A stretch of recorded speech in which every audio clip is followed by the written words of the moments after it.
Pengerjana Dinas Pendidikan midap-dabin kewentenan guru ring Klungkung mangda kewentenan sekolah ring Samiano Widangan Presiden Imbang kesangra becik Dewan Pendidikan Klungkung. Selami puniki kesalahan yening Kantun Ageng pembinaan sekolah ring kota sareng ring desa. Ketua Dewan Pendidikan Kabupaten Klungkung Ikutut Sukma Suci Tamaosang, kewentenan guru ring samian sekolah sampun menjanten mangda imbang kewentenani. Parindikan punika taler mausana majeng bobot sekolah. Mangda nenten wenten pabinayan pantaraning sekolah ring kota sareng ring pedesanan. Pangupaya punika taler ngarepin akenyane pakang saking krama. Sane mangkin PPDB nganggen sistem zonasi.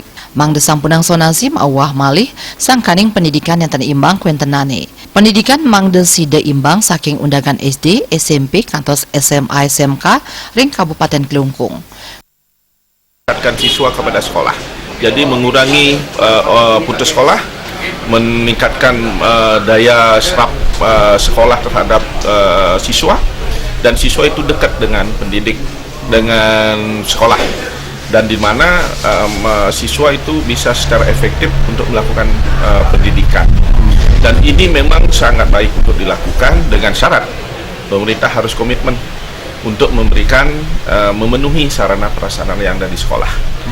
Dewan guru yang berkualitas itu disebar ke semua sekolah yang ada di pinggiran. Jangan sampai masyarakat kecewa ketika mereka menyekolahkan anaknya di pinggiran atau di luar kota. Ketut Sukma Suci ngawawahin siosan ring kuentenan guru ipun sarana pendidikan mangda taler kaurat yang pemerintah Klungkung mawinan para sisya deg-deg kayun ipun melajah salside ngarepin pesaing sanewenten. Suparyana miwajo kandika bali